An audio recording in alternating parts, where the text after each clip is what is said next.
Welcome to the November 8th, 2021 Education Committee and Supplementary Regular Board Meeting of the Lower Merion Board of School Directors. We are asking that those attending tonight's meeting in person to please wear a mask, and your mask should remain on when giving public comment at the podium as well. The board believes it's in the best interest of the students and the community and the board to hear comments from district residents. An opportunity will be given for public comment in person and through the chat feature, which will be read by Ms. Buckman tonight. This meeting is being live streamed and video recorded with sound for public broadcast. All participants joining via Zoom will be muted upon entry. Thank you all for coming to the meeting tonight. We have several exciting presentations, and I'm going to turn it over to Dr. Mumine to kick us off. Thank you so much, President Klein. Good evening, everyone, and welcome to this evening's meeting. We do have an agenda that is posted, which begins with presentations. However, earlier today, as many of you may know, Governor Wolf made an announcement regarding masking and some ideas around masking. So we want to take a little walk away from the agenda to provide some information this evening in regards to our health and safety plan, to provide an update so that you can start to see how the update coincides with some of the language that the governor used today, even though the update was done far in advance of the announcement. But I think it's appropriate to provide the public an update at this time. So I would like to invite Mrs. Megan Schaefer to the podium. She's our assistant to the superintendent for district administration. Thank you. Good evening, everyone. I'm pleased to be here this evening to give you a brief update of our health and safety mitigation strategies that we've had in place here in the district. It's been a little while since we've had a chance to update the board this year compared to last year, when it seemed like every meeting was about a health and safety update. So I think that's a sign that we've moved in the right direction, certainly here in the district. One of the, I think, positive notes, although the news is that we're going in the direction of negative, which is our positivity rates in the district have gone down at a time, whereas last year we were headed seeing increased incidence and positivity rate in the district. We are on a downward trend.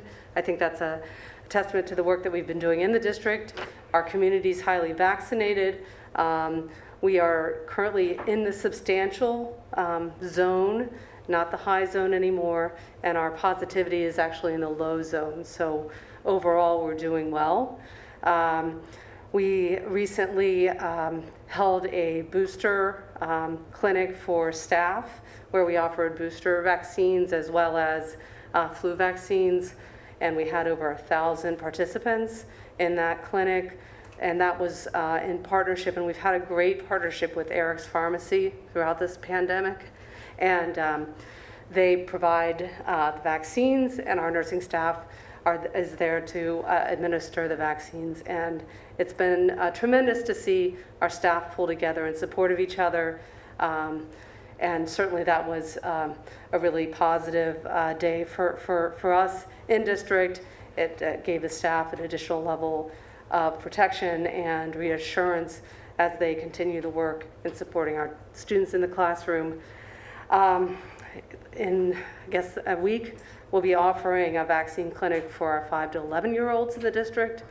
We're anticipating being able to offer a number of vaccines. We did initially indicate that there might be a limited number that we would be able to offer. We do think we're going to be able to open that up and have a lot of opportunities for our students in that 5 to 11 age range, I guess beginning on the November 15th.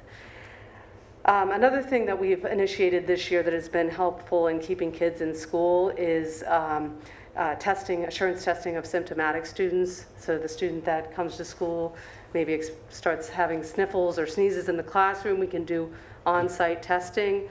And that allows us to, instead of sending students home who are symptomatic, we can do that testing on the spot and keep more kids in class. So that's been a positive addition to our health and safety plan this year, related to the governor's announcement today, and also the Office of Public Health, the local Office of Public Health, inviting us to begin a Test to Stay program. Both of those initiatives, or not initiatives, but the Test to Stay program, as well as the governor's announcement regarding the potential to go to a mask optional environment, perhaps as early as January, will be both issues that our health and safety team that has been in place for well over a year now will begin to look at as early as Wednesday of this week. So we will, as we've done with many of the things that have come out as recommendations during this pandemic, we will carefully review that. We will look at what makes sense for us as a district, and make recommendations back to the superintendent and to the board as to how we will move forward with that. That being said, we know that with high vaccine rates here in the district, we have been able to sort of think beyond the core. So we were very attentive to making sure we kept that core instructional program intact during this time. So that meant that we had to limit visitors, we had to limit activities, we really had to focus on what mattered most was to keep kids in school. Now that we are seeing things like the decreasing rates, we're seeing the increased or high levels of vaccination across our students and staff, it allowed us to think about how do we continue to open up the school environment so it returns to what that, quote, normal experience looks like for students. And while we're reimagining all of these great things for the K-8, levels, we also want to get back to what makes students feel connected to school and families connected to school, and make sure that we are attentive to creating those opportunities once again for students and families. So we've put some guidance in place for our buildings, and certainly as we think already into the spring, what are those important culminating events for students that we're taking careful look at those to make sure we can do those as safely as possible. So thank you for your time. Thank you so much, Ms. Schaefer.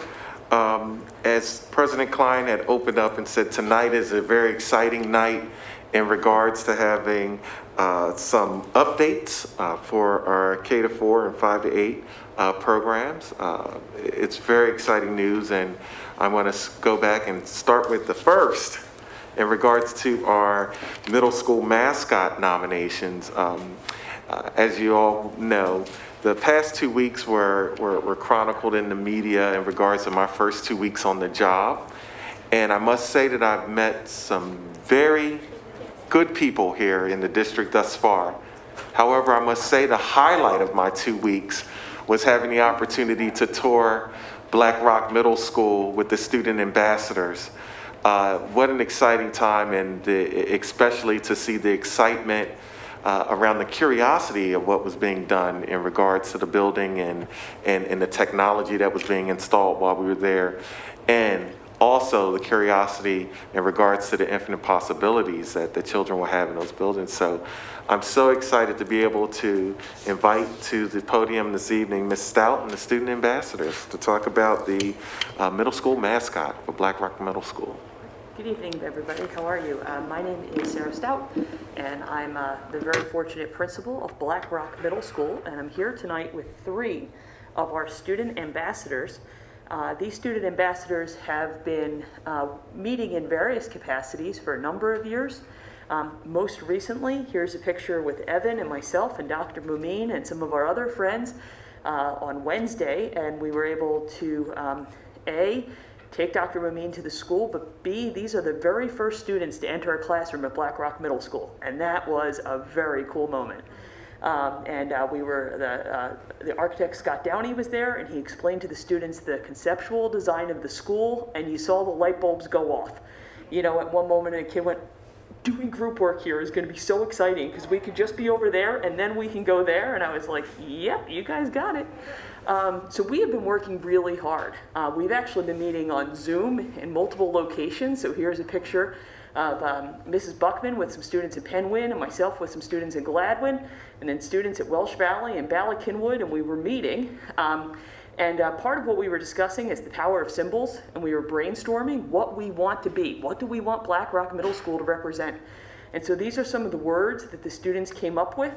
They want our school to be a welcoming and encouraging place where students are kind to one another. They want it to be fun, interesting. And so we love the words that they came up with. And then we turned those words and we thought about symbols that might represent those words and we would be comfortable having as the mascot for our school. Without further ado, a little drum roll. There you go. Here are our 5 Black Rock Middle School nominees. So these are our nominees. All right. So we have the Bears, the Bobcats, the Comets, the Panthers, and the Royals. So these are our 5 options, and my students will tell you why each was selected. So it's my pleasure to introduce you first to Mr. Cameron Scott of Gladwin Elementary School. Cameron. Hello, my name is Cameron Scott, and I'm a 5th grader at Gladwin Elementary. And for the Black Rock Bears, this is why we suggested that name. Bears are strong, fearless, loyal, welcoming, nice, and local. And bears have strong families. The next one that we suggested was the Black Rock Bobcats. And we suggested this because they're fearless, smart, strong, and brave. And this mascot stands for leadership, teamwork, and creativity. I think the mascot should be a bobcat because bobcats are native to the PA area and its mountain ranges, and they were once found in southeastern PA. Bobcats are constant in making the choices that are right. Bobcats do not harm others for anything other than surviving. Bobcats can be seen alone, but live in a pack that is called a clouder. Bobcats are all unique in their character traits. Bobcats are smart, clever, and creative, and bobcats show compassion if they're cared for and loved. And next, I'll give it to him.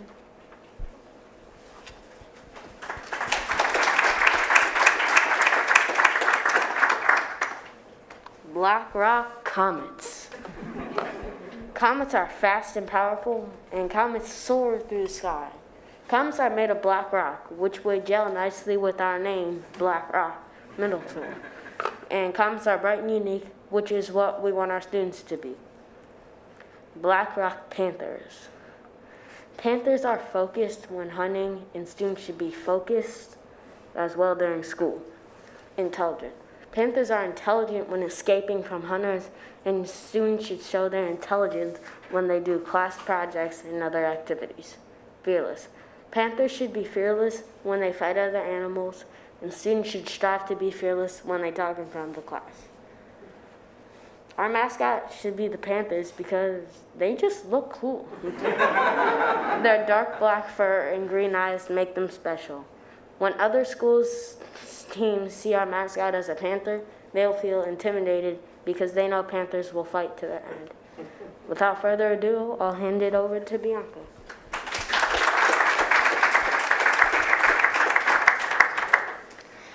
Hello everyone, my name is Bianca Slaughter, 4th grade ambassador. Today I will be presenting Black Rock mascot choice, the Royals. The new Black Rock Middle School mascot should be the Royals because it shows the qualities we hope to present. We're very strong, we welcome everyone, and we're smart. Reason 1, it follows the theme of other middle schools. The other middle schools in Lmsb are Bala Cynwyd Knights and the Welsh Valley Dragons, as you know. The Black Rock Royals go with the Knights and Dragons. They're also fun and creative and fairy tale related. Reason 2. Royal describes a category of people, not any one person. This will help everyone who goes to our school to think of themselves as a royal. Reason 3. Royals are strong. They can fend off enemies and have great offense and defense. They're smart and have a lot of members and guards that are royal and loyal to them. This can relate to our school because everyone is strong, smart, and spectacular. Now for my last couple slides, color schemes. Let me walk you through it. First, we have black and yellow with red and silver accents. Second, navy and white with red and gray accents. Third, black and purple with black and gold with purple accents. Fourth, navy and gold with signal blue accents. Fifth, royal blue and gray with green accents. And last but certainly not least, navy and gray with orange accents. Thank you for your time today, and now for our final slide, I will hand it over to Ms. Stout.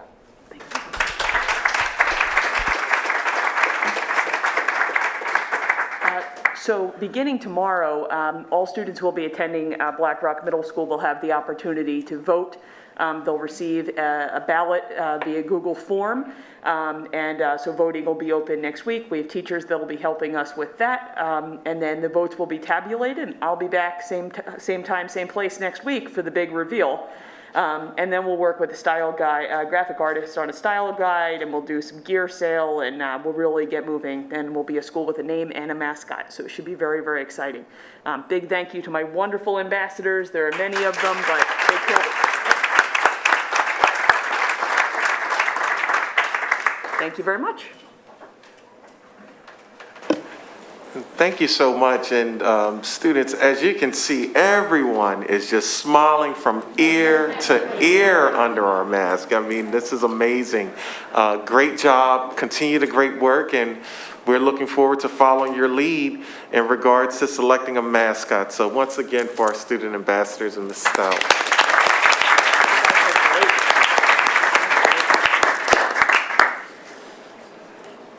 Oh, it's beautiful.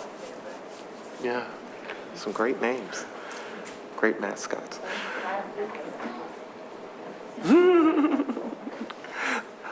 At this time, we'd like to move into the K-4 and 5A programmatic updates. Dr. McGloin. I have a variety of people joining me tonight as well. I am not sure that we can top that, though. In fact, I'm positive we cannot top that. But we're enthusiastic about what we're doing. And so Dr. Gaudioso is going to start with our K-4 Reimagine, and then they'll move into 5A from there. Okay. So a couple things, just to picture this as a K-8 initiative rather than just K-4, 5-8. We've been working along parallel timelines. This has involved stakeholders, representatives from throughout our system. And following this timeline, one of our steps is this month sharing with you program recommendations from both K-4 and from 5-8. The process has involved groups of teachers working on the K-4 team, groups of teachers and leaders working on the 5-8 team, and both groups have really done extensive outreach to staff members to participate in various ways, and we also have nice parent representation on both of these committees, and we're hoping to expand that with the message that just went out last week from Amy Buckman, inviting some parents who may be interested to join us. So this layered approach is allowing groups to be representative, to engage in the development work, to make the recommendations. And as you can see, when we move into spring, we'll be finalizing staffing recommendations as we bring these schools together and create new school communities across our middle schools, and certainly start to plan program recommendations for the K-4 team. Part of this process involves staff members being surveyed about preferences and interests, and teams are going to work to really try to make the best match and create the best communities in each of our schools. So the K-4 committee, as I shared, is made up of K-4 teachers, special areas, specialists, K-4 parents. We've been meeting twice monthly since fall 2020. We have four subgroups. Reimagined design, and this is looking at the approach of the school day or schedule. And our thought here is this is a group that's going to be intersecting across all of the groups to try to create a recommendation that can support the program goals of all of the subgroups. We have transformative curriculum, and Nancy Akanchi-Mesa will share some of that group's work tonight. That group has really been looking at how do we work towards the ideals of the strategic plan, and really be student-centered and give students voice in our design. Our social emotional learning, growth, and development group is focused on looking at all of the ways that we're supporting students and looking to make sure those experiences are guaranteed and integrated and meaningful. And finally, our equity access and intervention group, which is working to advance the goals the district has related to equity, access, closing achievement gaps, and looking at our processes and our student experiences to ensure that we are inclusive and really being thoughtful in the design of student experiences. So those 4 groups started working last year. This year we have added 2 more groups, and then there was a third that became a K-12 group. That's the World Language group. The special area subgroup is looking at both reimagination of student experience and opportunities to integrate and design with colleagues in classroom core content areas. Our culture and community group is focused on the school culture within the school, and you might think of like school families, those experiences that bring the school together as a school community within, but also all of those ways we connect with our parents as community and the broader community beyond. How do we create the inclusive, welcoming environment within our schools? And that may build on what's currently there, but it may also look at rites of passage when we consider what changes and opportunities are there as our 5th graders leave and our 4th graders become the oldest students in the school. And our K-12 World Language group some of that will be shared in the 5-8 presentation. So we started this work with really being thoughtful about the experience of K-4 students and what is unique about K-4 education, and designing a mission statement that really started from a look at a composite profile of a 4th grader leaving our system. So as they're leaving K-4 educational experiences, what is it that we want to see for our students? What is it that we want to design for our students? What experiences will we want them to have had? And that created our vision, and then we designed our mission and our program recommendations around that.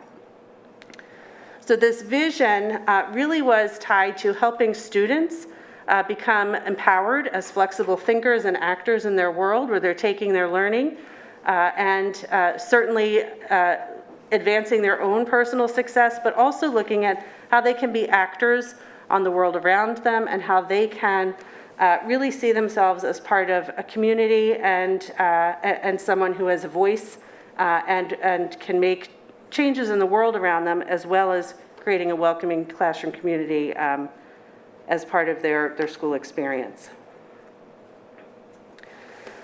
So I'm going to turn it over to Nancy Aconcha-Mesa to talk about our transformative curriculum. Thank you, Dr. Gaudioso. Good evening, everyone. I'm very happy and excited to be here this evening.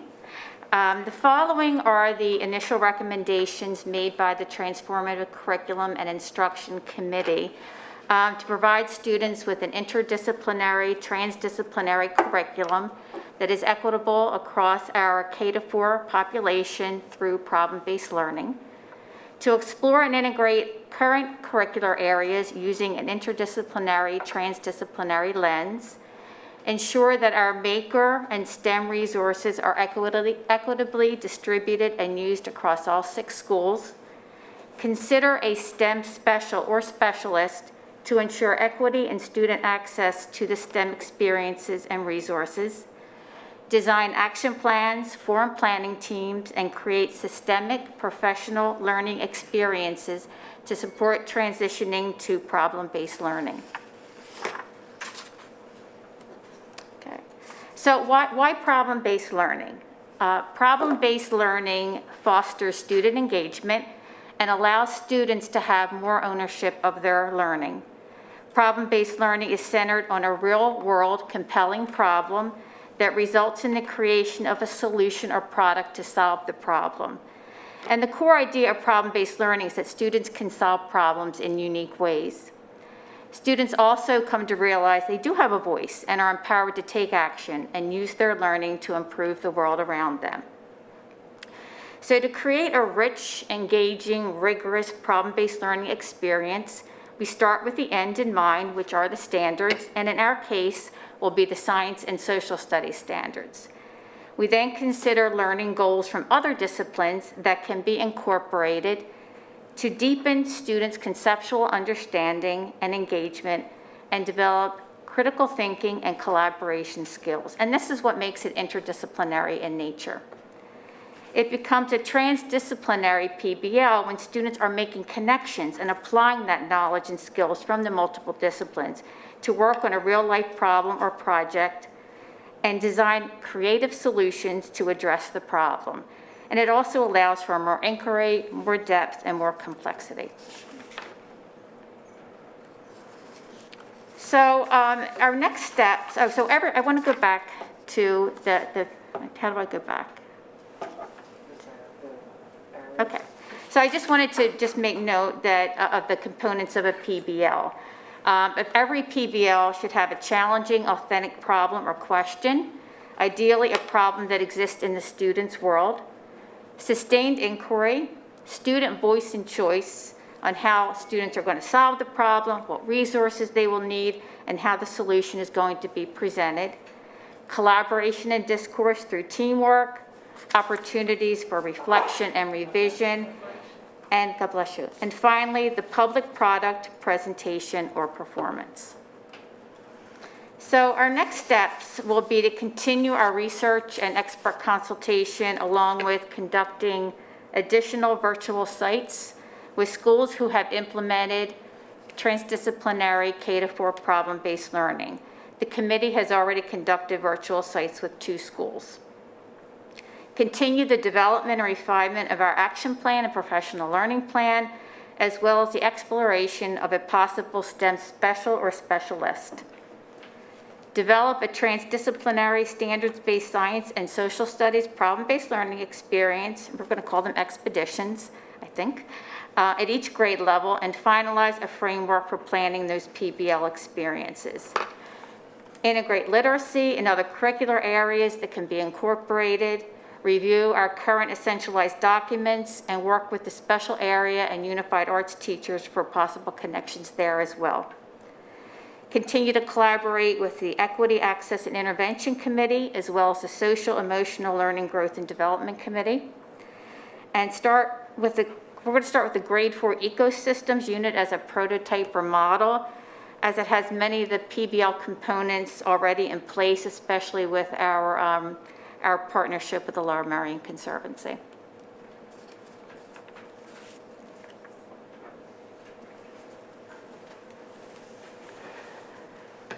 And one thing that's been exciting is the team's been really thoughtful in designing initial steps and growing into this. So we'll be looking at phasing things in over time. That gives us the opportunity to develop a sample, have the professional development around it, and then grow into additional expedition units as we continue. So social emotional learning, growth, and development is the focus of one of our other subgroups, and they are looking at the various resources and practices in place to support students in these areas. When we consider growth, it includes our growth in habits of mind, which right now are something that are reported on the elementary report card and speak to positive dispositions for learning, for behavior, for just developing growth and responsibility and really life dispositions. They include, curiosity and perseverance.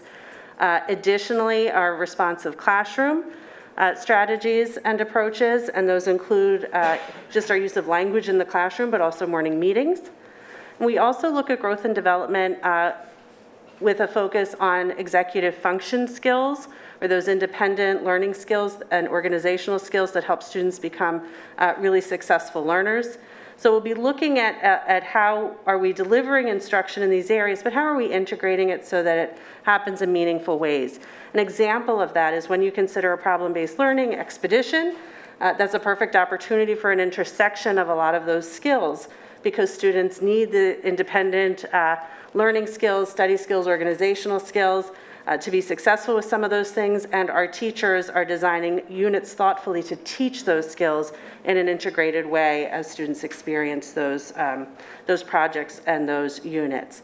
The cultural proficiency team is also intersecting here, so that we're looking at opportunities to intersect both with the lessons that are taught and how those standards align with the standards across our second step program, but also what does it mean to be thoughtfully engaging in culturally responsive teaching and learning throughout their experiences. So this group is going to be working with our student services team, guidance in both looking at the second step curriculum, but also the other areas that we focus on to support students. And these are some of their development steps for this year that have, specific subgroups that'll be working in those different ways, and then bringing it together with recommendations for improvement, both in resource development, but also in instructional design. Oops. So our intervention access and equity group had to ask the question, how can we better meet the needs of all of our learners, identify and respond to student needs, improve our use of targeted interventions that are research-based? How can we articulate our intervention schedule and responsibilities? And in elementary school, we have a win time, a Students What I Need time, where we design individualized experiences for students. How can we do that more efficiently, more effectively, and even use our resources in both of those ways to better support students? And how do we do this in ways that ensure access and equity? And these questions the team wrestled with, because win time is where intervention happens. It's also sometimes where STEM happens. It's also sometimes where music can happen. So really making sure that students who are getting some extra support in one area don't miss enrichment opportunities at the same time. So what can that look like to increase access and be really thoughtful in our design? So multi-tiered systems of support is a term for a framework that helps us to support students across varied levels of need. And it helps us to do that in a systematic way where we're collaborative and we have shared responsibility. This recommendation, when I think October, we were sharing the special education plan, and part of our recommendation there was MTSS. And we had shared at that time that MTSS had bubbled up as a recommendation across other committees working at the same time in the district. So this is an example of that. Part of the work here is to really review where are we, where do we want to be, and design thoughtfully to get to a highly effective system of multi-tiered supports. And this typically takes 3 to 5 years. So we're in year 1. And that means we're really doing a lot of self-evaluation this year related to traits of effective MTSS. And we'll be looking to make recommendations at the end of this year for how we can move forward to advance really designing supports in ways that support students best. So the top part here, multi-tiered systems of support, this is a state definition. It's a framework for enhancing academic, behavioral, and social emotional outcomes for all students. And we have part of our work cut out for us in designing what does multi-tiered systems of support mean for Lower Merion, what's our definition of MTSS, and that's something that we have a district team that's engaged in helping to define, and they're taking it back to the building teams and really having dialogue and conversation about what it will mean for us. And you can see our year 1 goals there, and that includes the needs assessment. Reimagining the schedule certainly has elements that are related to our idealized goals, and then we start to consider reality and what's feasible, what's possible, and really start to consider how can we best allocate resources to make these recommendations happen. So you can see the questions teams are wrestling with, and we'll be looking at even a multi-year implementation plan where we're trying to figure out how do we get from where we are to where we want to be based on these recommendations. So some things that the K-4 schedule team is looking at is designing with flexible blocks of time that allow us to be interdisciplinary in our planning and that support the goals of each of the subgroups. We're also looking at ways that we can have our special area teachers integrate their planning and be collaborative and support either the expeditions or classroom planning so that we're interdisciplinary in our thinking. And also, what could this use of a STEM special look like to really support the expeditions, but also to advance an area of equity as it exists now. So we have a couple of new subgroups starting, the special area group, and they've just begun their work. Our culture and community group, and that's going to have an arm that's also working K-8 as we look at those rites of passage experiences.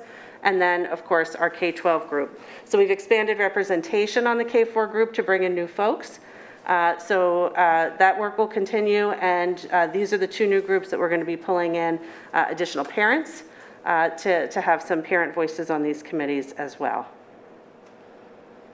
So our next steps really are to just continue this research, this planning, and these thought and design groups are going to shift into work groups and development groups as they start to design an expedition that can be our prototype, design curricular integrations, design the schedule to accommodate and flesh out these recommendations. And all of this really needs a thoughtfully coordinated professional development plan to support teachers with the integration of curriculum as well as the social emotional learning, and MTSS will be a long-term district focus. Okay, so 5E. Hello again. I kind of have two hats that I wear this year, and this meeting tonight really brings that home. So I wear the principal of Black Rock Middle School hat, and then I wear the program coordinator for some of the 5-8 work that we're doing. But in that situation, I'm joined by a wonderful group of collaborative professionals, and I have a number of them here tonight, and we're going to speak with you about what we've been doing in the 5-8 world. Just like the K-4 committee, we have a variety of subcommittees, and tonight we'll be speaking with you about school culture, teaming, intervention, and then the K-12 world language. So like the K-4 folks, we also started with a mission and vision. And this is just a little visualization of it. You know, students are at the heart of everything that we do. And we want our students to be empowered, valued, engaged, and self-aware. When they are, those things will come to realization when they exist in an environment that is flexible and collaborative and responsive, that's affirming their adolescent identity, where it's focused on relationships and encourages students to cultivate their curiosity. And we believe the outcomes of this will be students who are productive citizens in the world, who are able to develop their intellectual independence, appreciate diversity, think critically, embrace risk-taking, serve a changing world, and positively impact their communities.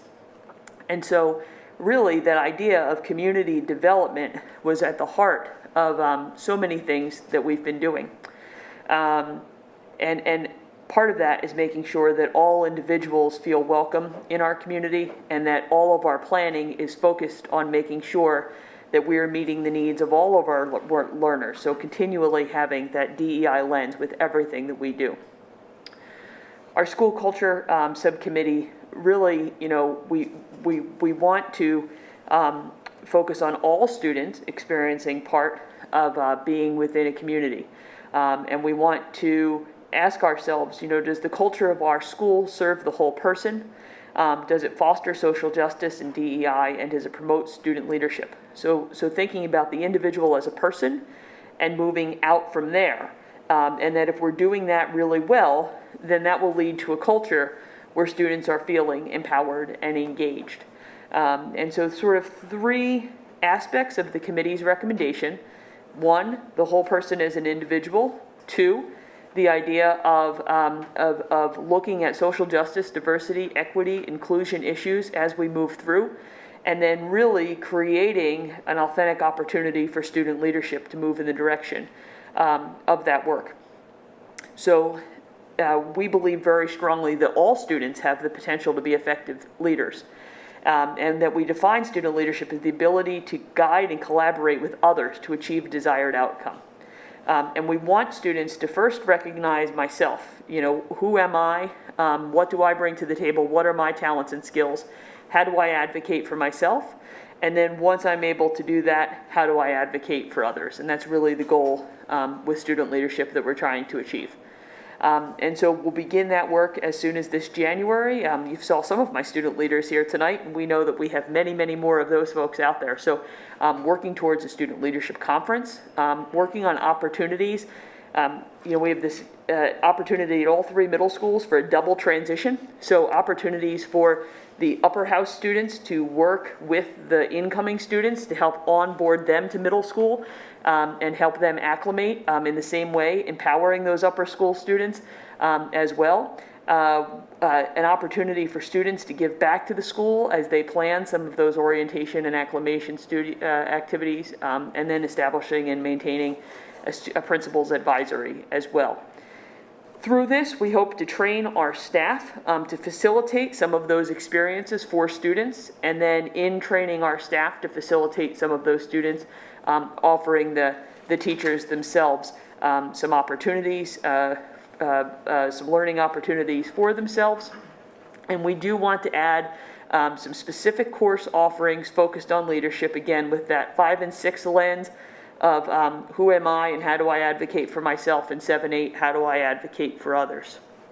And really, as we know at the middle school, the heart of where we establish those relationships and set the tone for that is through our teams. So I'm going to have Dr. Amy Jenkins from Bella Kinwood talk to you about teaming. Hi, good evening. So continuing on with what Ms. Stout talked about and building that culture and climate at the middle school level, one of the most important things that we have is the teaming component. So the purpose is to create a personalized environment that supports each student's social, emotional, cultural, physical, and academic development. So the feature of the collaborative middle school, it's when focusing on 21st century skills that we're focused on flexibility with our time, space, content, and our student grouping. And we do that by building teams. And the teams are a microcosm of the school that we're representing. So when we think about our schools and we think about that 5 to 8 environment that we're building, the teams that we have are smaller versions of that school inside of our school. And they're kind of guiding us and helping us and driving us. So teams are developmentally appropriate with smaller teams, 2 teachers in the 5th and 6th grade. So that lower level will be 2 teachers that will be working closely in building that rapport and that family feel with the students in grades 5 and 6. And then larger teams of 4 teachers in 7th and 8th grade as we prepare our students to move on to the high school and post-secondary. So teams have a block of time for enrichment, intervention, extended projects, inquiry-based learning, and team building. So if you kind of reimagine what we have right now with some of our teams and what some of our programs, and we're going to expand on that so that all of our students have the ability and have the opportunity to have those inquiry-based and team-building activities with that small group setting at the lower 5th and 6th, and then moving to 4-person teams in 7th and 8th grade. So students will also be assigned to homerooms that'll promote community building within our schools. Those homerooms will act as a home or a spot for our teachers and our students to know who they can go to if they need help or support during the day, and that there will be a sense of identity, belonging, and comfort. So the teachers should nourish a relationship with and among these students to create collective responsibility and pride.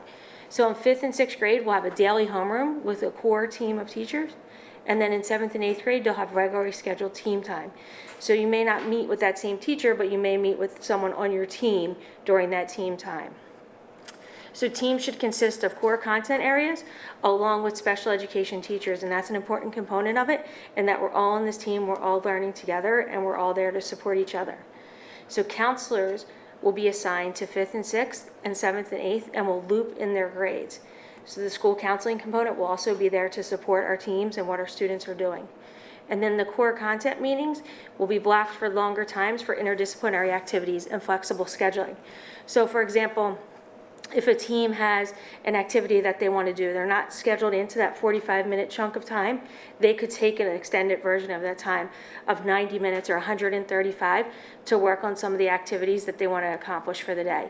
So the flexible scheduling will allow us to build that interdisciplinary piece into it. And now I'm going to turn it over to Mr. Hall.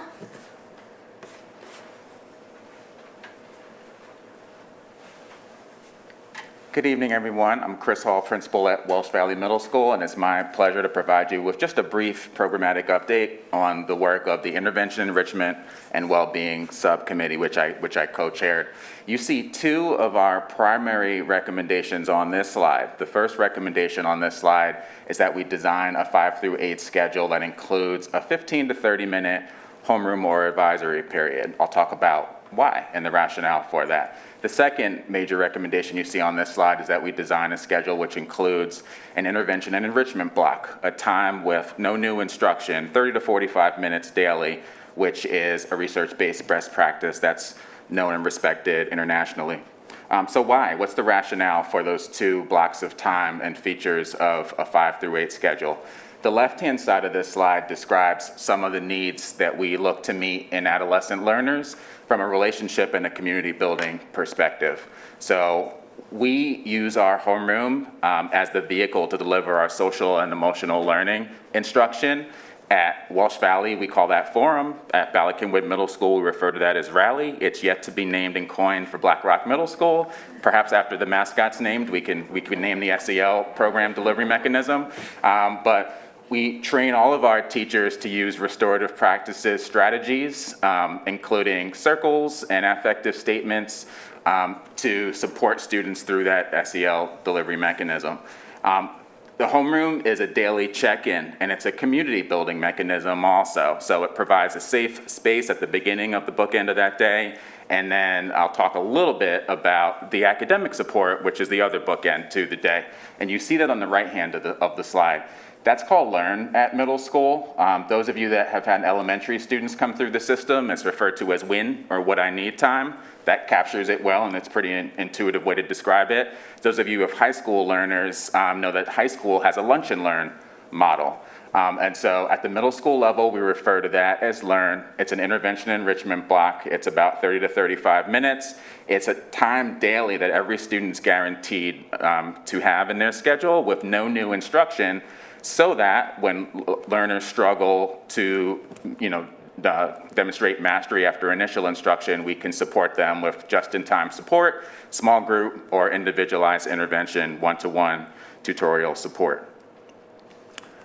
What you see highlighted on this slide is something that I'm really excited about. At Welsh Valley this year, we took this as an opportunity, this calendar year, as an opportunity to utilize an electronic scheduling software platform. This was our attempt to kind of lean into some of the programmatic recommendations and to hopefully inform the system 5 to 8 about something that we could do to move forward to actualize the recommendations. And we identified a software called Edficiency, which I'll describe for you just briefly right now.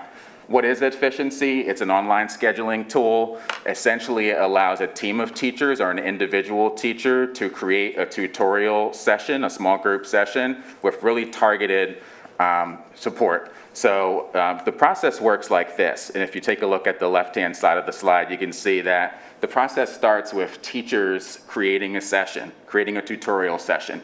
Typically, that session would emanate from a professional learning community, let's say a group of 7th grade English language arts teachers that are scoring writing pieces for 7th grade learners. Let's imagine that one of the trends that emerges amongst the language arts team is that there's a group of students that has a need for global organization support. So support with organization between paragraphs across the whole piece. Perhaps that's one group that would warrant us developing a tutorial session. So that teacher would go in and they'd name the session. They'd create a session with a certain capit at a certain number of students. They could then request students for that session by name and enroll them in the session. They could also leave some seats open for students to advocate for themselves so that students could request to get support around that writing need. Okay? Perhaps a second English language arts teacher is looking to support students with sentence level organization. So transitions, at the sentence level within a paragraph. That's a second session that second language arts teacher could develop. A different group of students that has a a very specific need. So that teacher would go into the program and they would name that session in a really intuitive way so that it could be marketed to students, and students could request to attend that session, or that teacher could take the initiative based on their feedback on the writing pieces to pull individual students into that session. The magic happens around midnight when the system essentially reconciles all those requests. It reconciles every teacher request in the building to support a student during Learn the next day. It also reconciles that alongside student requests to see a teacher the very next day, and at midnight, it generates rosters, and early in the morning, it pushes out an individual email to each of our 1,000 students, and it schedules them to a room with a room number, a teacher name, a title for a session, so that when students wake up, they see a Learn assignment for the very next day. We've been using the system for about a month, and we've gotten some really great feedback about the fact that it's providing a level of organization and allowing some student agency and choice. Here's our pilot implementation timeline. In marking period 1, we're focused on utilizing the scheduling system to provide academic support. During marking period 2, we're going to lean into the opportunity to schedule more our extracurricular club meetings consistently across the building. And in marking periods 3 and 4, we really are looking to promote more and more teachers providing an extracurricular club offering during the school day, not just after school, so that 100% of our students can get an opportunity to participate in an extracurricular during the school day, knowing that many of our students in our awesome community are overscheduled after school and potentially have an AAU, or travel team, or a music lesson to attend outside of school, but wanting to take advantage of a chance for students to feel connected. So that's our implementation timeline. What have been some of the benefits of using the system that we've seen so far? Well, our Learn class sizes are significantly smaller. Most sessions top out at about 15 in the average classroom. Second, students are assigned based on more targeted and specific needs, which can only be good in terms of individualized feedback. Third, attendance is more accurate, and there's more accountability for students to attend sessions, which is really, really important for adolescent learners, and we find that we're losing far less instructional time because with this system, students can report directly to that location as opposed to having to check in with their advisory teacher and then travel perhaps across to the opposite end of campus to see the other teacher that would be supporting them. Our school team also now has a formal record. Over time, we can easily generate a report to identify support that students are accessing or not. And finally, there are increased opportunities for student choice and student agency, and that's really appropriate for middle school learners to have an opportunity to develop while they're with us. And that's it for intervention, enrichment, and well-being. I'm going to turn it over at this point to Lmsb and to Shannon Davis to talk about, I'm sorry. Yeah, no, that's okay. You're good. Yeah, they're gonna come up. You can move the slides up. So I'll sit right here, just Okay. because I'm gonna quickly. Fantastic, to talk about unified arts. Yes. Okay. So you could tell we have a variety of people, but we felt like it was the Sarah and Alexa show every time. And there's so many people that are involved in this process that we wanted to make sure that we let other people chat with you as well today. So today we also have Shannon Davis and Lmsb, because we're going to talk about a reimagining of our world language program as well. And so you see the Unified Arts recommendation, and there's a circle around world language as a core. That was one of the major recommendations for our Unified Arts group. Also, though, in our scheduling committee, it became one of our priority areas for all of the people in the 5/8 scheduling committee. And so we had a lot of conversation about what that's going to look like. The other piece, just with Unified Arts really quick, is that you'll also notice that we're going to be adding that leadership curriculum in the Unified Arts block. So world language, we're pulling out of Unified Arts, but what we'll put in there is the leadership curriculum instead. So next slide, you could move. Thank you. So when we talked about how the world language was going to really be defined, it became more about a 1st grade through 12th grade conversation, not just a 5th through 8th grade conversation. And we had a lot of questions and had a lot of thoughts, but we really were looking at how we were currently best supporting all of our learners, how we were engaging all the learners. We were doing that to the greatest extent possible.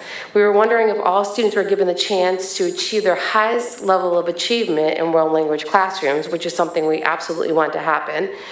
We were looking at how our system encourages or discourages students from succeeding and continuing. And so just like mathematics, we have on-ramps and off-ramps. We really felt like having that built-in system for our students at that middle level would allow students to progress more quickly through the languages. And so that was something that was a lot of interest to people. And then finally, we were looking at our program in general from 1st through 12th grade and saying, is it articulated as best as possible? Do we really have that look across the whole entire grade level span? And so really we're looking to maximize the success of all our students, not just in 5th through 8th grade, but that transition is going to allow us to do some really great things with all of the students in the school district with world language. So I'm going to turn it over to Shannon. So thank you for having me tonight. And when we started to look at the current world language structure, we really were looking for the overall structure and then vertically how the program worked to help our students move through and attain proficiency at the end. And in this chart, you can see sort of what is currently happening and how the students filter down from FLES to middle school and then into the high school choices. And you can see that students who may have 5 years of FLES, Spanish or French, decided by the school they attend, and then the 6th grade world language will filter into the middle school 7th grade. So will the students who had maybe partial or no FLES experience, and that 6th grade, into the same 7th grade, or students who had no experience. In addition to that, we have at the first point, really, the first choice is in 7th grade, in that 7th grade level right now. And so you have students who are choosing a new language, so they're beginning students.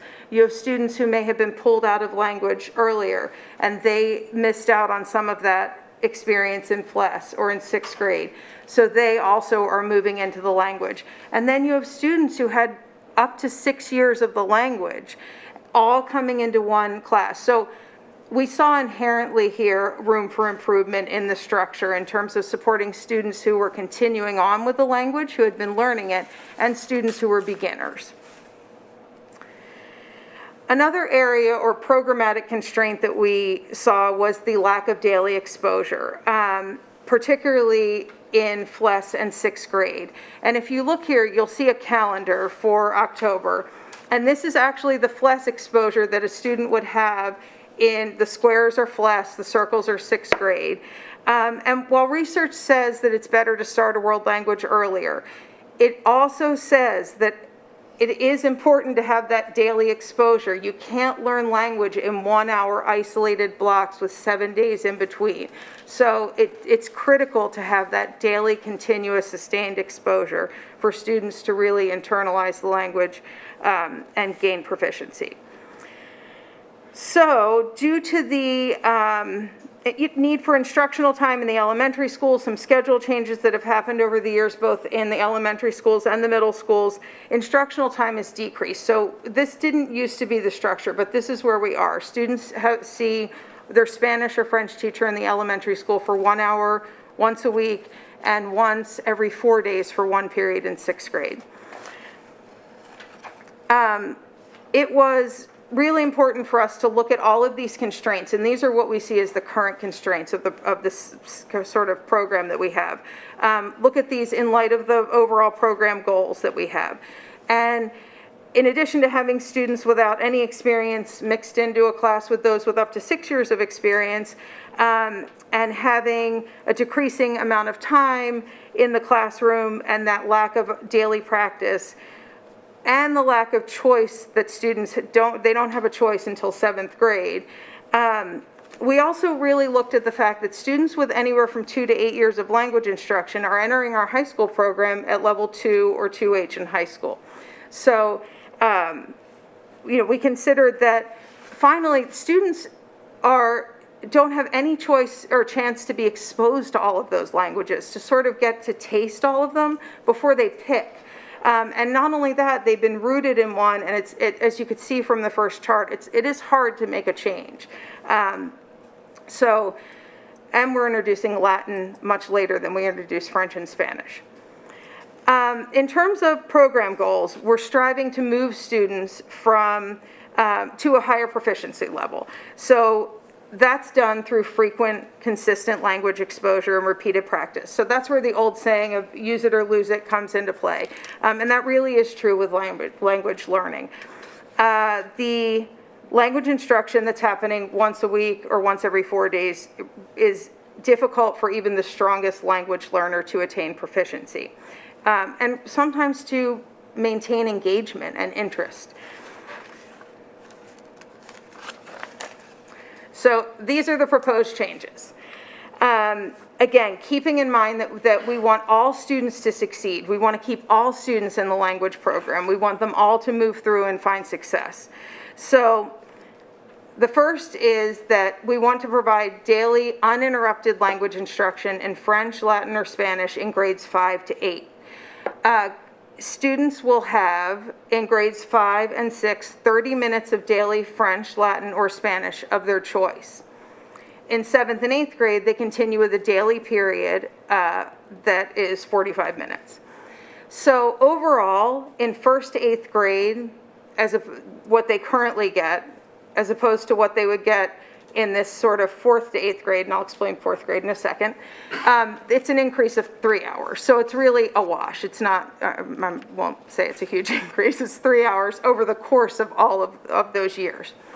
One of the parts of the proposal is that we establish a 4th grade exploratory program. And in that 4th grade, students would have the chance to experience French, Latin, and Spanish and sort of get a taste for them and decide which one they might want to pursue in 5th grade when they move into that daily instruction.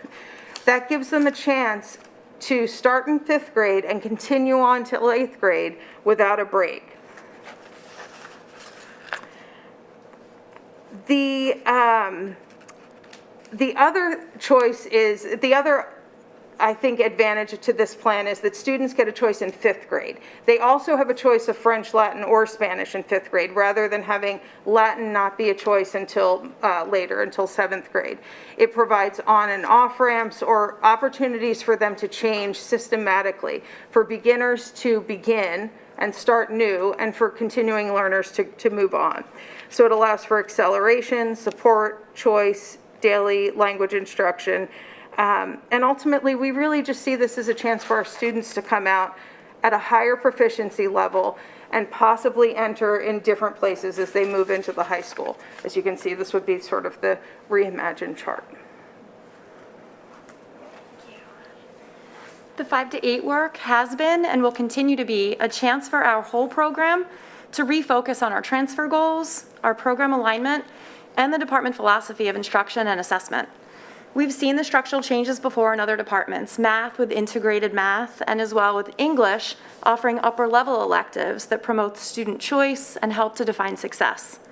Students in our newly articulated world language program will have the guaranteed opportunity to study the language of their choice uninterrupted for 4 years on a daily basis before coming into the high school. So the potential there for improved frequency and consistency of exposure exists potentially for 8 straight years if a student chooses one language and consistently progresses through.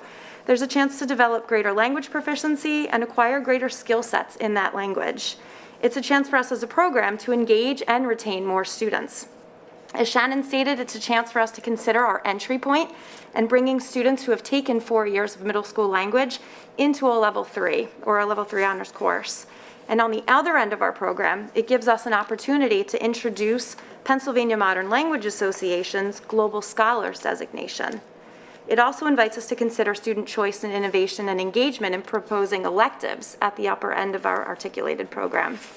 We see it as a chance to engage our high school students and our middle school leaders in elementary schools possibly starting language clubs for our younger students and volunteering in the 4th grade flex classrooms, or hosting language festivals to cap off the 4th grade exploratory year.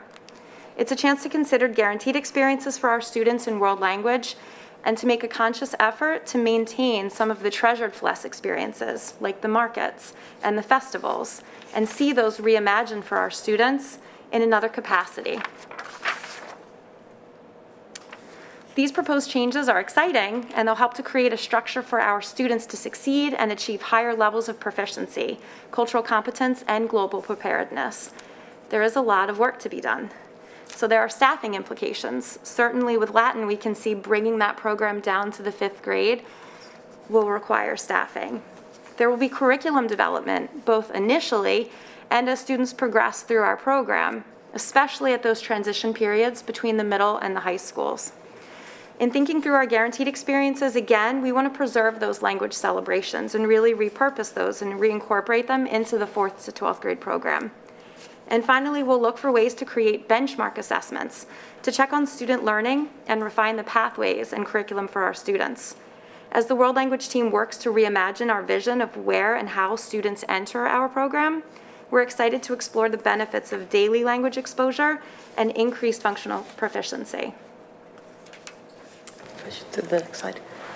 Thanks.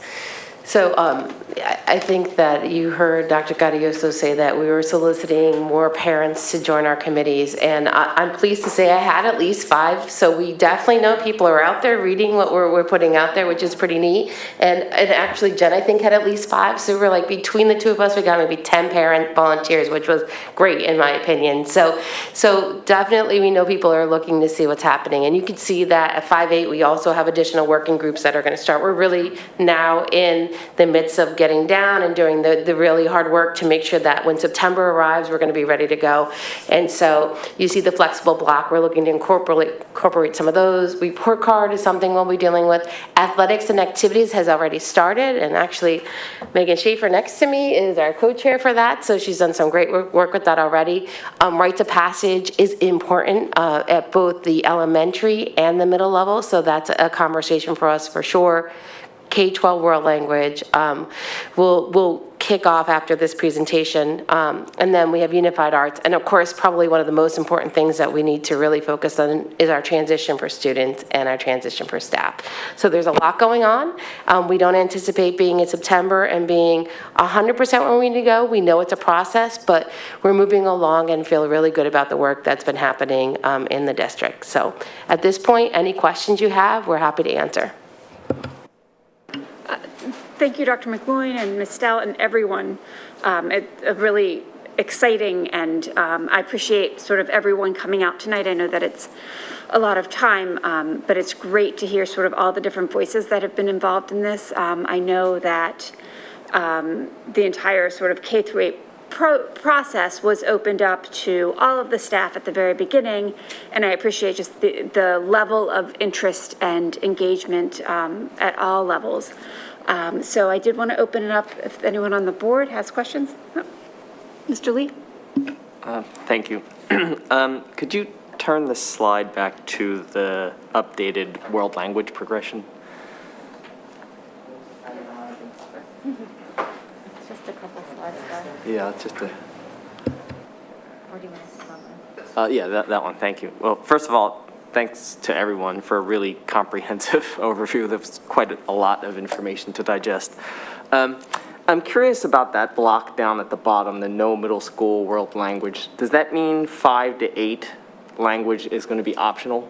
No, that could be someone who. So those are moved into the transfer district. students? That could be Okay. someone who maybe was pulled out of world language for different reasons. Okay, Yeah, so we envision 5 to 8 as being mandatory language for Yeah, 5 to 8 kids. would be the Okay. typical path, yeah, exactly. And we hope that, I mean, we want all of our students in world language. Yeah. We want them to all come. We love. No, to thank see you. the This students, is yeah. really helpful. I got a number of questions about FLES and the implications, and I think it makes a lot of sense to sort of bundle those minutes in sort of more sequentially rather than have them spread out, K to 8. So thank you. That was really helpful. Thank you. Ms. Sackman? Thank you. I just, Yes, thank you. This is really comprehensive. And before I ask my question, I just wanted to say, I think it's a great idea to allow fourth graders to get exposure to 3 languages, because as you know, different elementary schools are like assigned a language now. And so if you happen to go to Kinwood, you're doing French, and you don't have the option for the other languages. So I think that's a great new element of this program, so thank you for doing that. And I know there's so much work being done, and so I hate to even ask this question, but this is a lot of change, and also as you guys have brought up before, or we've discussed before, for the kids who are currently at the middle schools, the 6th and 7th graders who next year will remain and not be going to Black Rock, and maybe I'm particularly thinking about the 7th graders who will be 8th graders and who will have 2 years with kids they're not with anymore. Are you guys thinking about, and maybe this will come through activities and athletics, but are there ways to bring those classes together periodically? Because I see now, especially since this year started, everyone's back in school, there's a lot more cross-pollination of the kids. And so this is going to be, socially very disruptive. I think everyone will be fine, but it might help with some adjustment or excitement if, the Black Rock kids can focus on being in a new school and, they're getting to vote on the mascot and, that's maybe hopefully getting them excited. What about the kids who are staying at Welsh Valley and BC? Like, is there something new that could get them excited? And I don't know. I think, Sarah, you know what I'm referring to. And I know you guys already have so much on your plates, but it would be nice if there was something to engage the remaining students who aren't going to the new that also was like new and interesting. Yes, so we completely agree. So as we talked about the leadership, the different leadership curriculum and the leadership slides, that does pertain definitely to all 3 schools, right?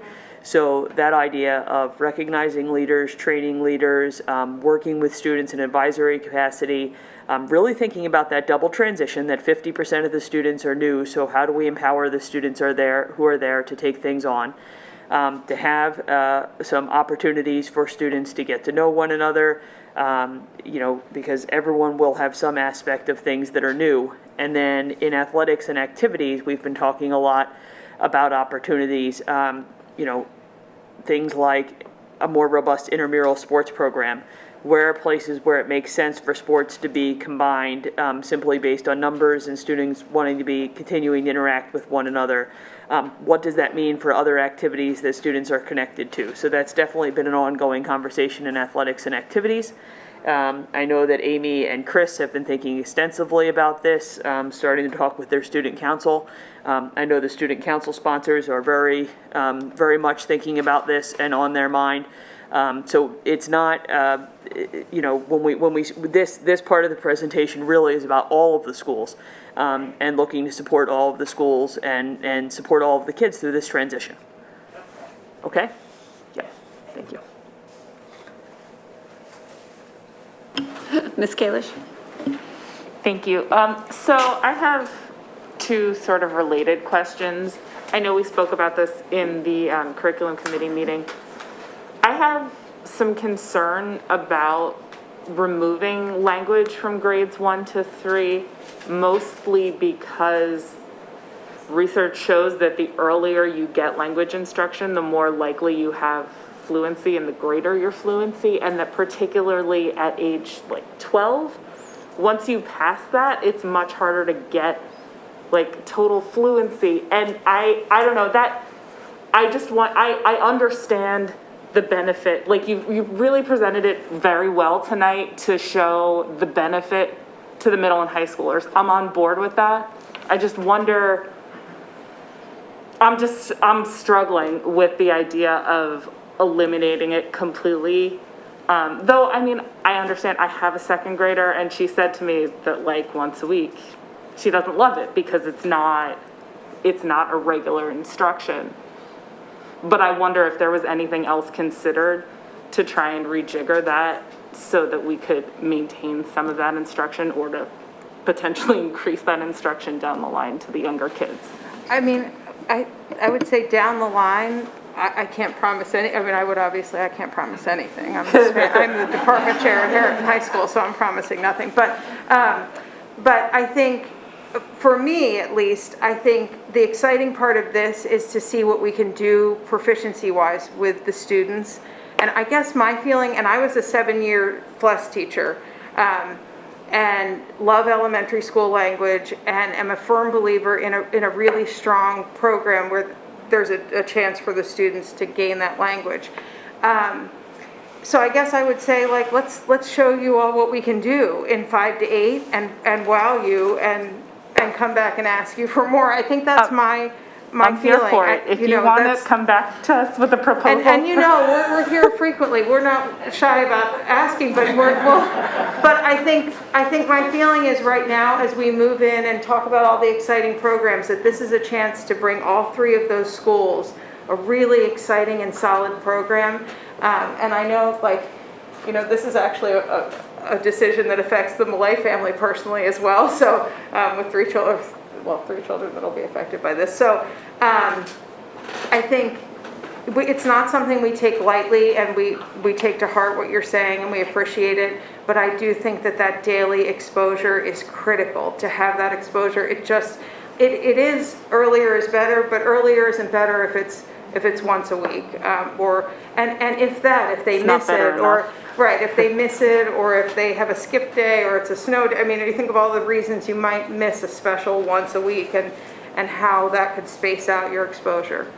I appreciate that. I just have one quick follow-up for Dr. Gaudioso. So on Wednesday, I went home and I told my second grader about what I heard at my presentation because it affects her. And she wanted to know since she'll be in 3rd grade next year, what would happen with that period that she would currently be in French. Would she get to go to the library extra time? Is there another special? Oh, okay. So this is like direct to the 8-year-old hotline. I understand, and that's an important hotline. We are meeting with our scheduling consultant tomorrow, actually. And a couple of the things we're looking at include the STEM special, and what could that look like in a rotation. And I think we shared last time, you know, as much as we'd like to offer everything in elementary school, you know, after you take out the required minutes of the day, the actual minutes for instruction, like, we're really squeezing things in there. So what could it look like with STEM, and when these expeditions are designed, what's the opportunity for that interdisciplinary experience too? So there's a lot of conversation right now, all very exciting, so she'll be the first to know. I think STEM is speaking up from a biased perspective from my kid, but I think STEM is a fantastic idea, and that the kids would love having that as an elective. So we're exploring lots of different ways we could make that happen. So Great, thank you. We'll be back, I'm sure. Ms. Finger? Thank you, everybody. I have a few questions, basically one for each presenter. And I apologize that I had to duck out of the committee meeting last week, but I had to go teach.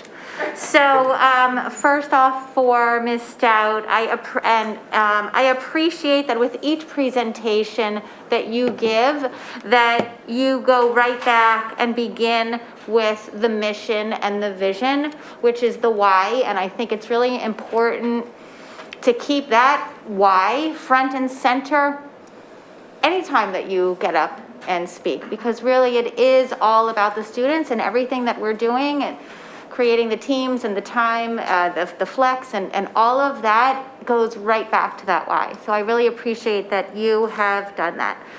My question that I have for you, with respect to the problem-based learning, I understand that it's going to, students are going to be able to maybe come up with the problems, think about the problems in the community.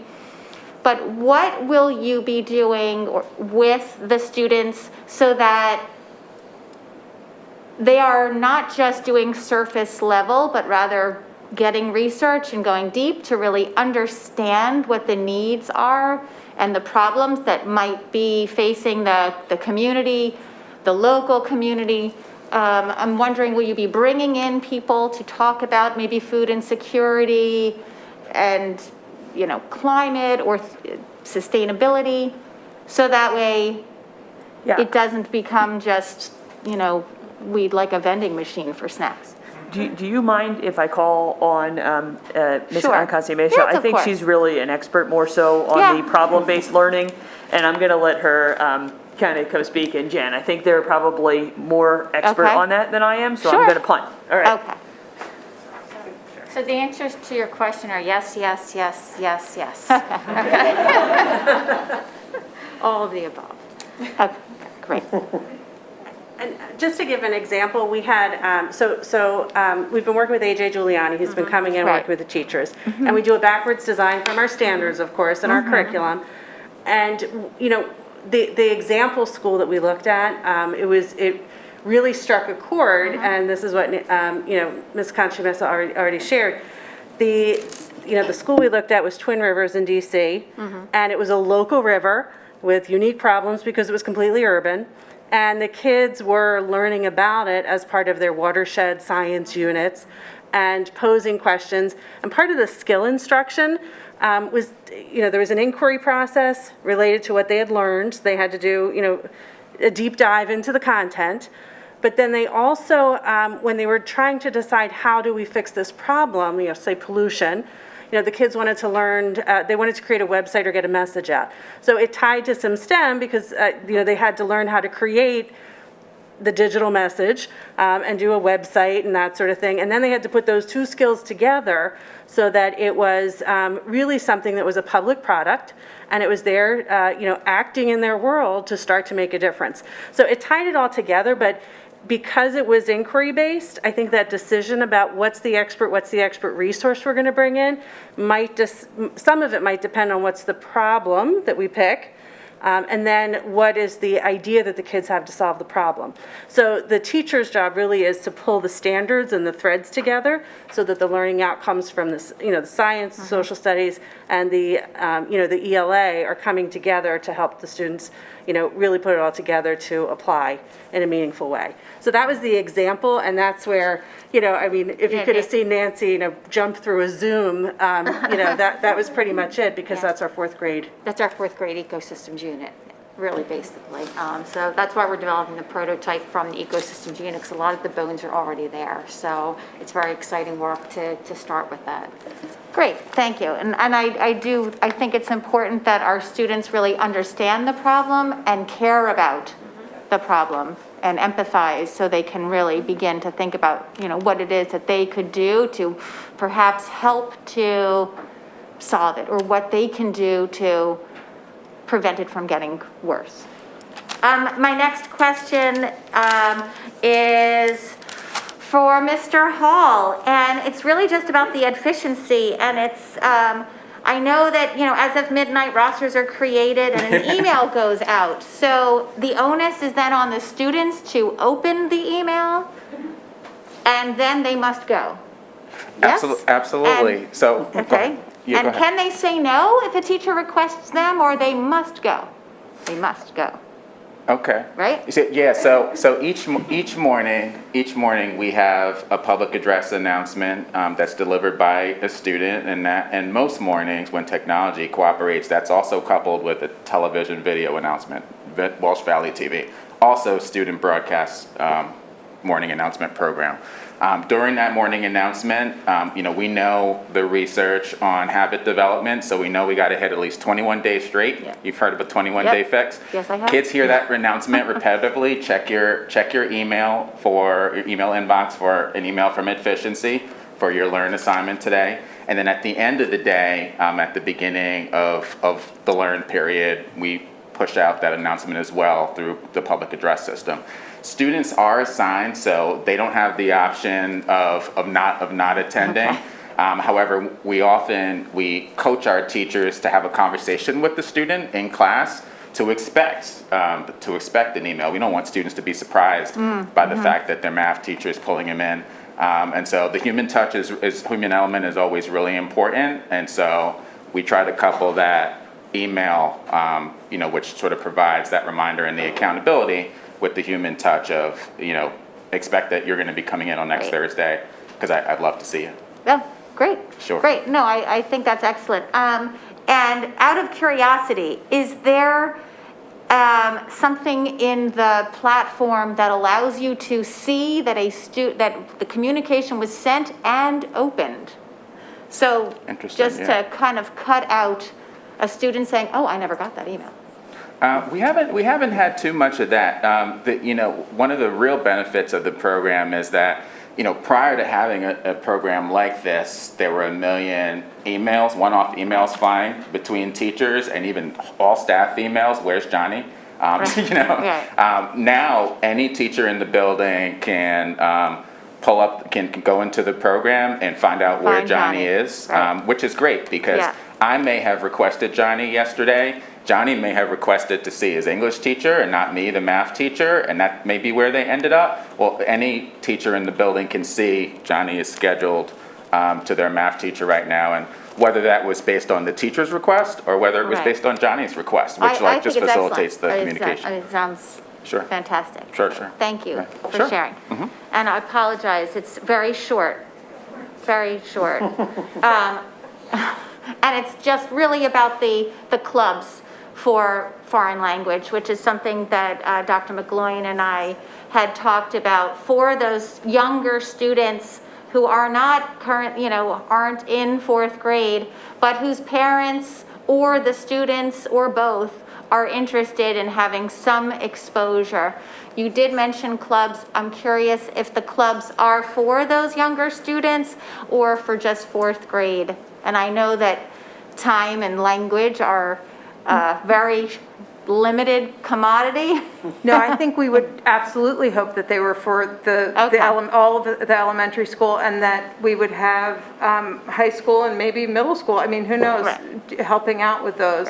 And possibly parents. I mean, we have an incredible wealth of parents in this district who could possibly be interested in helping with some kind of club in different languages. So, we can maybe even offer different languages that we don't have now.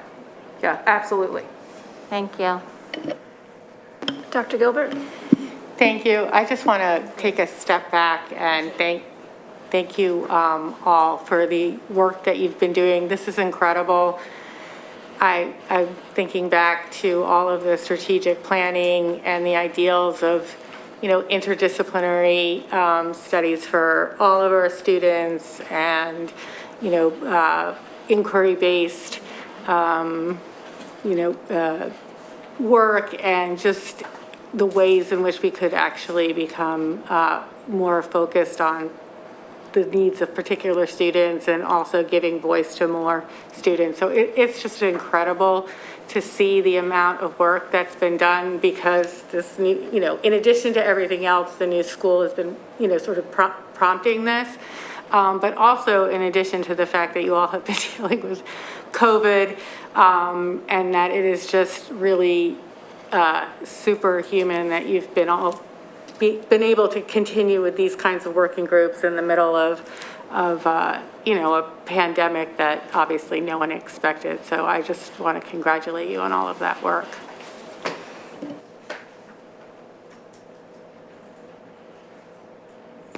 Okay, I'll take a moment or two just to sort of follow up on lots of different things that were discussed. But one, to follow up, Dr. McGloin and Dr. Gaudioso had talked about parent involvement, and I know the letter went out, and I'm glad to hear that parents have volunteered, and I encourage everyone, if you're interested, to please reach out and get involved, because I think that provides a perspective That's really important. But also tying into Ms. Stout, when we were talking about having the new mascot and maybe doing some HSA things, I wanted to add, like, that the connection with the HSAs, and I know that a lot of work is already going on in all 3 middle schools and the elementary schools as well in terms of the transition and sort of rites of passage. So encourage people that if sort of a district level committee isn't something that's necessarily of interest, that there are opportunities through the HSAs to get involved, and whether it could be sort of for the younger kids doing an after school or before school program. I know in the past some of the elementary schools had done that. I know Gladwin for a while had a foreign language program as an extracurricular. That there are lots of opportunities to get involved, and I would really encourage people to get involved through the HSAs as well. I really love this idea of the 4th grade having the access and exposure to the 3 different languages. I think that's really great. I'll be curious to see how, I know Latin is really popular in our schools. I don't know if that is true in other places. I believe it's because we have such spectacular Latin teachers that there's always a wait list often in our middle schools to take Latin. So I think it's great, that idea that they're going to be exposed to lots of different the languages earlier. I'm excited that there's opportunity to hire more Latin teachers because I think that's a really great option. And the other thing that really struck me, the idea of the upper house and the lower house. I know that sometimes, when there's change can be scary. And adding 5th grade into a middle school program, I think for some families is a little bit concerning. So I think this idea of having the 5-6 sort of lower house and upper house, and having smaller teams and having that real connection to a teacher in different ways. And that goes back also to the idea of having the clubs during the day and just opportunities in different ways to connect with different teachers, and having more options for those connections. I think it really goes back and speaks to sort of some of the things that we learned through the challenge success and sort of some of the pieces that are just, known in terms of if a student has a connection to an adult in a school, that they tend to do better. And I think that so much of what's going on here and the work that you all are doing really speaks back to that connection and community piece. And I think that's really exciting. I was wondering if we could speak a little bit more to the idea of the global scholars in terms of the, because I thought that was really great. And we talked about this in the curriculum committee meeting. Because it tied into one of the things about the IB program that I think sets the IB program apart in terms of sort of service and international sort of global perspective. And this can provide that opportunity for that piece of it for all of our students. So Global Scholars is offered through Pennsylvania Modern Language Association. It's a free program, and it is a couple of local schools have it right in our area. But students have to complete, it can be for 4 years of language, and then a certain number of other credits that are considered global in nature. They can be, so our Global Studies 1 and Global Studies 2 automatically fill 2 of those 4 credits. So students are already headed there if they're doing 4 years of high school language, and then Global Studies 1 and 2. They also have to do, it's less community service than IB, and it's I think 20 hours, and you have to do 8 hours of kind of literature study on your own. So there's a little bit of management, almost like Mrs. Celebrate does at Harriton with managing the IB records on that end. But there is no cost associated with it. Students just do their coursework, and it can be honors. What we like about it is it can be honors or college prep.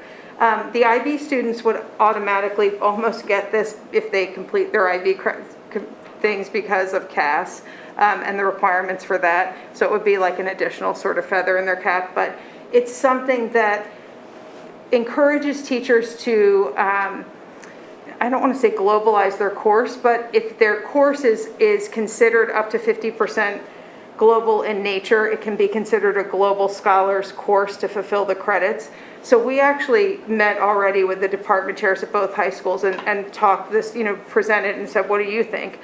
And they got very excited. And it's fun to start to put that idea out there and watch teachers get together and start to think, well, I could make my music curriculum more global, or I could make my this class more global to make it fit in, or the foods class, or I mean, you know, there's a lot of classes that if you think about it, you could globalize it more. And that's exactly what the program wants to encourage, is interdisciplinary globalization of other courses without really any strings attached. You do it on your own district's terms and within your own curriculum and all of that. So it's a great program, we think, and something we could propose pretty easily and I think do on the high school end. But we're very excited about that, sure. So at some point, we'll come back and talk about that. So it's on our list for CCOB. We started talking about it last year and what potentially could get us there. And so, you know, what's our path for it? And so at some point this year, we will have a conversation about it at CCOB. Great, thanks. And again, sort of just all the different pieces around interdisciplinary and you know, it's one of those things in the middle schools with Waterbound and Communique that people really love, that interdisciplinary piece. And so it's great to see all the work going into seeing that in lots of different pieces of our curriculum. So I appreciate all of that. All right, so next on our agenda, we have to add something to our agenda tonight that we will vote on later. But at this point, we need to sort of take a moment and vote to add something onto our agenda. Thank you, President Klein. The administration recommends that the Board of School Directors approves the addition of the Human Resources Action, HR 1, appointment of the Supervisor of Elementary Humanities and Federal Programs to the agenda. Thank you. And just as a reminder, so this is just a vote to add it onto the agenda, and then after words will, Dr. Mumini will speak a little bit to it more. So are there any questions from the board? Do I have a motion to approve? So moved. A second? Second. All in favor? Aye. Any opposed? Any abstentions? All right. So the motion passes. So next we're going to move on to audience recognition. At this time, Mrs. LaPera will open the chat feature. You'll see a 10-minute timer appear on your screen. You can submit your comments and or questions via the chat feature. Please be sure to begin with your full name and where you reside within the district. It's important in order for your comment to be shared. Meanwhile, while that is open, do we have any in-person comments for tonight's meeting? And then after the in-person comments are given, if we haven't quite hit the 10-minute mark, I think Ms. Buckman will start reading the ones that have come in, but we'll make sure that it's open for the full 10 minutes. Good evening. My name is Ruth Jenkin, and I live in Wynwood. I'd like to commend the committee for this daunting task of opening a new school. And I think it's been catalytic so that the entire system gets altered. Because we have this one new school, we've been able to filter all of this. My one question is community service. That should be included somewhere in the curriculum so that the school students are participating in the community in some way, whether it's volunteer work or helping or aiding or participating in something within the community. The other thing I wanted to mention was that the last two meetings I was unable to attend in person, and the board meeting that I attended before this one, the chat feature didn't work. So there was no access for me to get to the chat. And the second meeting, which was the equity meeting, I could not get into my Zoom. It didn't open up for Zoom. So I don't know whether we need to pay attention to what's going on technically so that we can all participate. The other thing is that when I Googled Black Rock, I got a lot of interesting, not very positive information about various Black Rock activity. So is there somewhere on the website where we explain the name and the choice and the reasons? Because there are a lot of other Black Rock things going on. That's it. Thank you. Okay, I just, for the committee meetings, they're only live streamed, so the chat feature will not work on a committee meeting. If for a committee meeting, you have to come in person to give public, audience comment, public recognition, whatever.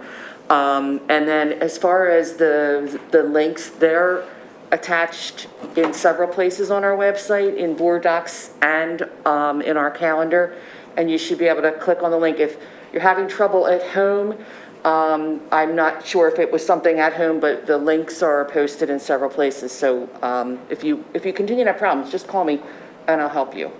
Okay.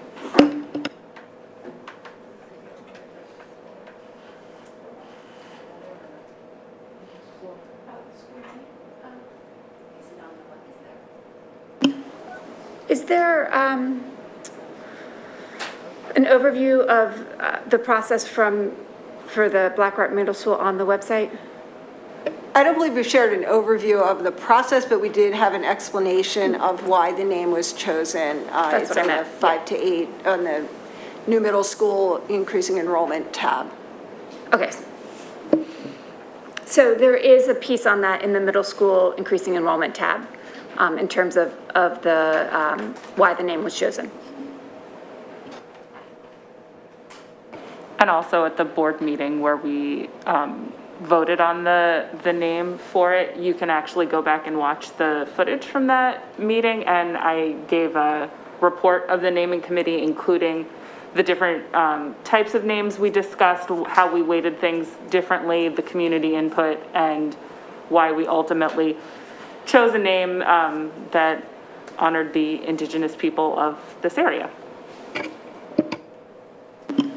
Ms. LaPere, do we have any other in-person? That was it. That was it. Okay, thank you. So as of now, we just have one community comment in the chat. This is from Michelle Vessel of Gladwin. She asks, is the Gifted Challenge program being eliminated? No, it is not being eliminated. That's all we have so far, but there are 5 more minutes remaining in the chat. I can add just a little bit more on the, so Pennsylvania, there's actually a Pennsylvania law that there needs to be a gifted program, like school districts need to provide gifted support, but there is no intention to eliminate the challenge program in any of our schools. No, Gifted is a service that is provided under the law, but how it's delivered is the district's decision. There's a few different ways that it could be delivered, but we have not at all considered eliminating the challenge program as part of our work. Thank you. We have another question now. This is from Jamie Selway of Haverford, who says, Superintendent Mumine, welcome to our community and thank you for jumping right in with energetic leadership. We are encouraged by Governor Wolf's decision to lift the mask mandate for our kids. What's the process for a decision in Lower Merion? Will you make a decision or a recommendation to the board for a decision? What criteria do you expect to use? Do you have a sense of timing? Thank you for engaging on this important issue and putting our kids' common sense and science first. I believe that was addressed at the beginning of the meeting as well. Thank you so much. As stated earlier at the beginning of the meeting, Governor Wolf's comments today and his projected direction is very open-ended. As we know, with dealing with the pandemic over the past year and a half, this is something that is happening in the now. So as we continue to look at data, we'll continue to inform our health and safety plan. In regards to timeline, again, the timeline that was given for projected mandate or suggestion by Governor Wolf would be in January. So we still have time. And we're going to continue to approach the health and safety protocols and documents as a living document, and we'll adjust as necessary and bring the information to the school board, informed by the administration, informed by with data, to the school board and to the community. But as of now, we wanted to get out in front of the information by communicating that we do have a health and safety plan that has been addressing many of the mandates or suggestions coming from the governor's office. So again, at this point, there's no definitive timeline as the governor only presented a projected date that he would make a more definitive announcement. So the health and safety plan, again, is a living document, and we'll continue to adjust as necessary and communicate appropriately. The next comment is from Sean McMurtry of Marion Station. Black Rock Middle School opens in September 2022. What playing fields will be on site?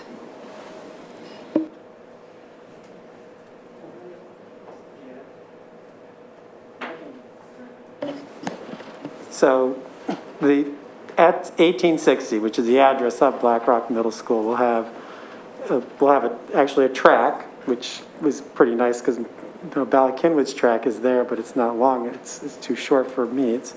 There'll be an infield, so a full rectangular field inside the track. There'll be a half field somewhere near the tennis courts, and I thought it was 4 tennis courts to support. I think those are the only fields at 18. That's only athletic, other than the gyms inside and the outside space at 1860. I think we got that one right. The next question is from Amy Krimsky of Ballackinwood.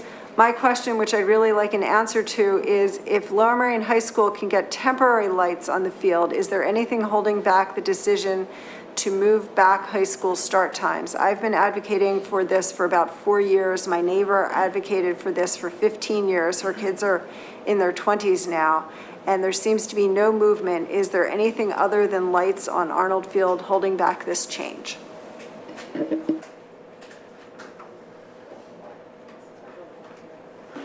I just want to speak briefly to the idea of temporary lights on Arnold Field. The issue with Arnold Lights Field is that when the new high schools were built and the new Lower Merion High School was built, there were one of the conditions of approval to get the land development was that there were no lights at Arnold Field. And if the district wanted to put in lights or to use lights at Arnold Field, that the district would need to go through the land development process again. So that has been, so it's, so adding in temporary lights is not, doesn't follow those conditions of approval for the land development. So that's not really an option, right? So we need to work our way through the land development process to either put in permanent lights or put in temporary lights. And that has been the stumbling block. If I could just also add, so the district has done a significant analysis on the possibility of putting in temporary lights there, and there's some safety concerns with use of temporary lights at that field versus Harriton, which has a lot more space. If we were to put temporary lights on Arnold Field, there actually wouldn't be sufficient space between the field and the lights themselves, so it wouldn't be safe for the kids. But the other question, just so you know, my apologies, is yes, getting athletics at the end of the day is an issue, but also we talked about this, I think it was almost 2 years ago, about some of the other issues. The other issue is we are a 3-tier bus system, and there was extensive conversation of going to like a 2-tier bus system, which was an impossibility 2 years ago, given the bus shortage bus driver shortage we're seeing not just here in Lower Merion, but across the country. It's now a virtual impossibility to go from 3 to 2. Some other issues would be parking buses if you wanted to go. So that's a long-winded answer of saying if you're going to have a 3-tier bus system, who goes first? If you're not going to make high school go first because you're making them go later, then who goes first and when does that group go? When do they get out? Now we're down in the standard time. where it's going to get darker earlier. That issue came up. So that is an issue that still needs to be addressed of if it's not the high schools going first, then who will it be and what time will it be for those groups to go first? That was one issue we still have wrestled with. I don't think we've come to a definitive decision on that. I just want to mention that there was an entire evaluation, and I'm going to forget the dates, if somebody can help me with the dates, but there was a large committee that many of the people who have been advocating for starting times later, which we are all very excited about the possibility. We're on that committee and have, worked through all of these potential issues. So this is not a new topic. And I do want to briefly comment that this board did pass a resolution in support of changing start times. So it is something that this board, this current board supports. We are having a board reorganization next month, but I can tell you that the people that are at the table today did support a past resolution in support of changing the start times. So we are working towards that. I don't want people to think that we aren't. So there is constant work and moving towards that. I can also add that if you search sleep on the district website and the Find It Fast search bar in the corner, it will take you to a whole page that talks about how the issue has been discussed and a list of resource documents that you can click through to for a deeper dive. The next question is actually on a similar topic. Christina Chang from Penn Valley. Thank you all for the excellent work reimagining K-4 and 5-8. Can we also reimagine the high school day? Healthy start times has been a topic families have wished for the last 2 decades. We continue to be in a standstill with Arnold Field lights. I attended the middle school football game this evening at Harriton High School. Those rental lights worked effectively well. Can we start with rental lights at Arnold Field to accelerate healthy start times, then decide on whether we need permanent lights? Changing topics today, Governor Wolf announced Pennsylvania will no longer mandate masks in schools starting January 17th. The masking decision will revert to local districts. Our 5 to 11 aged kids can now receive COVID vaccination. Our older kids' COVID vaccination rates are likely well over the 80% as the district's reported metrics are dated as of September 26th. Thank you. That's the last of the comments. Thank you, Ms. Buckman. So next we'll move on to our actual recommended action. Dr. Mumine. Thank you, President Klein. The administration recommends that the Board of School Directors approves the attached HR1 new hire for administration.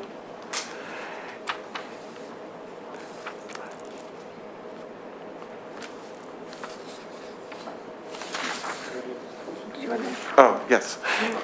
It's for the Supervisor of Elementary Humanities and Federal Programs.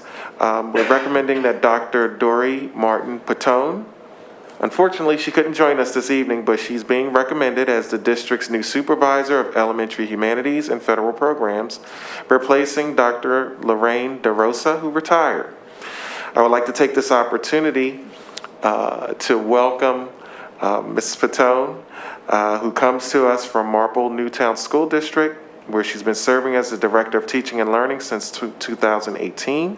She's bringing her experience in overseeing all Title I title programs, her work with ELL and literacy specialists, and knowledge of MTSS, multi-tiered system of support programs.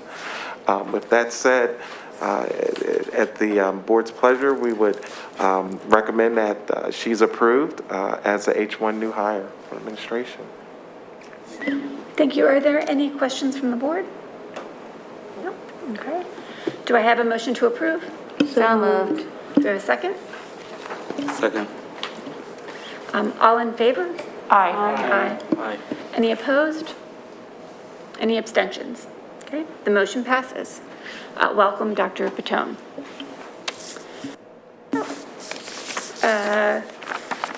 So next sort of last on the agenda as just to highlight some of our upcoming meetings.